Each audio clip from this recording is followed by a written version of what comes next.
Assalamualaikum warahmatullahi wabarakatuh, teman-teman. Selamat datang kembali di RZK Farm Channel. Untuk kali ini mungkin saya akan mengajak teman-teman untuk mereview kembali, kita mengupdate kembali apa yang sudah kita lakukan kemarin waktu di masa pandemi, di masa lockdown. Selama 3 bulan itu kita melakukan penanaman, dan sekarang kita lihat hasilnya seperti apa. Saya akan bahas lebih banyak ke timun suri. Oke teman-teman, lanjut ikuti kegiatan kita kali ini.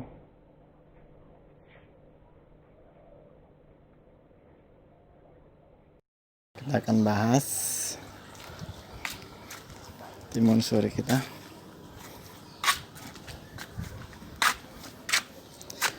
Ini timun suri kita yang sudah pada berbuah. Ada gantungan-gantungan plastik hitam, ini adalah buahnya. Nanti akan kita lihat seperti apa di dalamnya ya. Sebenarnya saya di sini mau menerangkan bahwa sebenarnya timun suri ini kalau di tingkat petani konvensional, petani biasa, timun suri ini dibudidayakan secara di lahan terbuka ya, tidak di dalam pot seperti ini.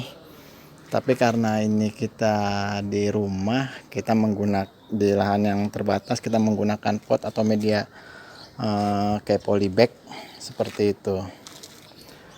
Jadi kalau di lahan luas biasanya timun suri ini ditanam secara luas gitu ya, menggunakan media tanah. Kalau nanti sudah berbuah, maka timun suri itu buahnya akan bergeletakan di tanah. Kalau timun suri ini kan sifatnya kalau dia matang dia akan jatuh dari tangkainya. Kalau udah jatuh dari tangkainya dia akan retak. Jadi makanya timun suri itu kalau ketika retak tuh ada bercampur kadang dengan kotoran, ada tanah, ada apa. Karena itu digeletakin di tanah. Nah, tapi kalau sistem kita di sini saya rambatin di pagar, tetapi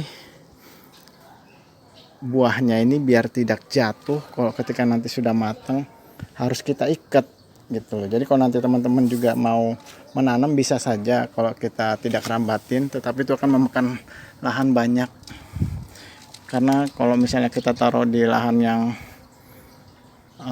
terbuka gitu, dia merambat jadi semak ya, jadi kelihatan jadi semak belukar rumah kita, jadi gitu, jadi kelihatan balak kalau kata orang bilang begitu. Nah, karena kita rambatin, maka kita juga harus hati-hati dengan buahnya. Contohnya seperti ini buah timun suri yang sudah ada buahnya, ini menggelantung, batangnya cuma segini. Nanti kita lihat isinya, kenapa harus ada plastik. Jadi gunanya plastik ini adalah ketika nanti timun itu matang, jadi ketika dia jatuh dari tangkainya, maka dia akan jatuh di sini, jadi tidak jatuh ke tanah, jadi bisa langsung kita ketahui gitu loh. Coba sekarang kita lihat gimana isinya.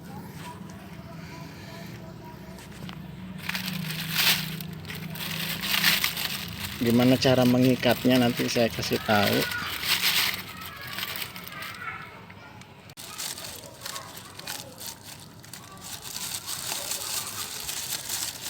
Oke, ini kita ikat ke gantungan atau kemana biar nggak jatuh. Kita lihat isinya. Wow, ini timun suri yang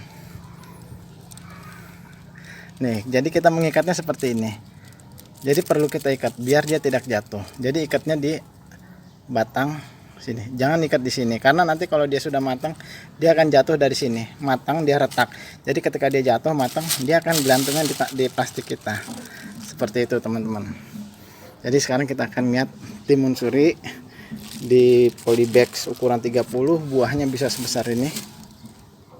Ini kurang lebih udah hampir 1 kilo lebih mungkin ya, seperti itu. Ya, ini masih ada lagi, Ini juga di atas ini. Nah ini lebih tinggi lagi dari itu. Kita lihat, kita buka.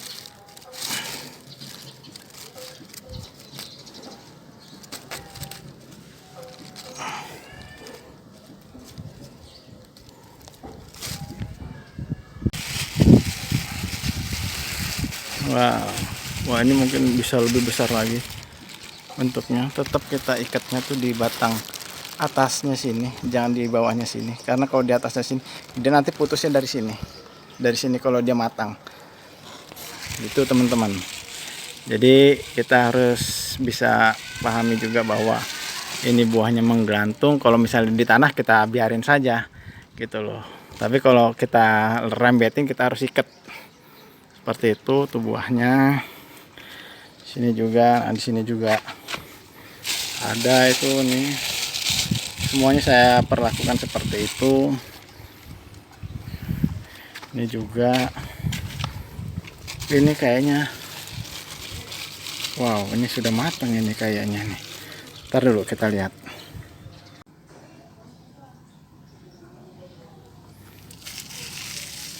Oke teman-teman, sekarang kita akan lihat kayaknya yang ini sudah matang buahnya, timun surinya.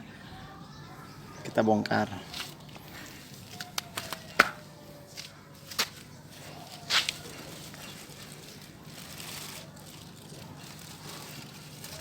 Oh benar, dia sudah copot. Lihat, dia sudah copot sendiri dari ininya, banyak semutnya.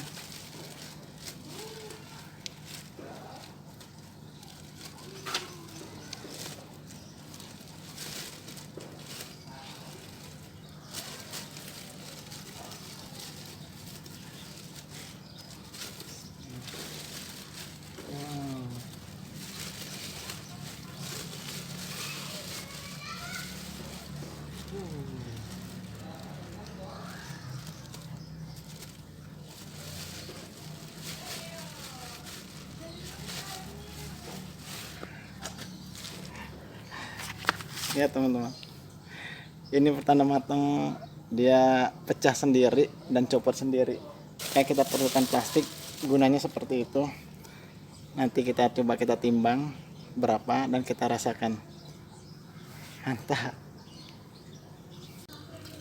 Oke teman-teman, ini dia timun suri tanaman kita sendiri. Menikmati timun suri di luar bulan Ramadan dari hasil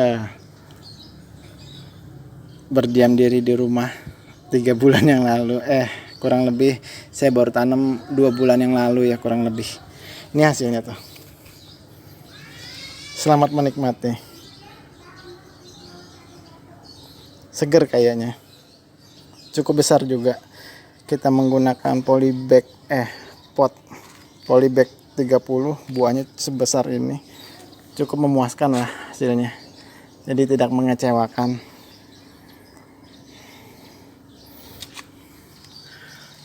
Ini mungkin nanti bisa lebih besar lagi teman-teman, karena dari bentuknya cukup luar biasa. Mantap. Teman-teman yang ingin melakukan budidaya seperti saya, iseng-iseng di rumah,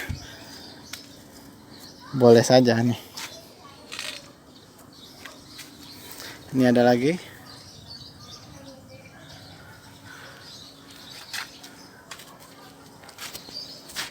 Ini ada lagi. Kita ikat begitu batangnya biar tidak jatuh, biar tidak mengandoi.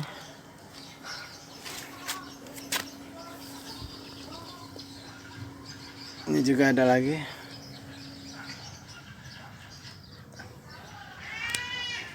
Sekarang kita coba menikmati timun suri dari hasil kebun kita yang kita sudah tanam, yang udah kita petik. Ada yang matang. Nah, nanti kita cicipi bagaimana. Kita timbang dulu. Ini matang di pohon teman-teman. Timun suri kalau matang di pohon dia pasti selalu retak. Ini yang bertandakan bagus.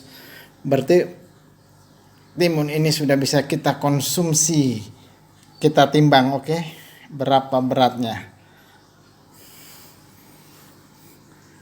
1 1,3 on, hampir 1,5 kilo teman-teman.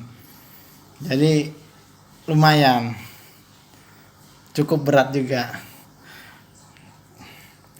Jadi menikmati timun suri sekarang tidak menunggu harus di bulan Ramadan. Teman-teman bisa menikmati sendiri dari rumah. Nah, ini juga nanti bijinya akan kita ambil, kita bersihkan, kita olah lagi untuk menjadi bibit. Oke teman-teman, ikuti terus. Selamat menikmati. Kita akan buka timun suri ini nanti. Ciao.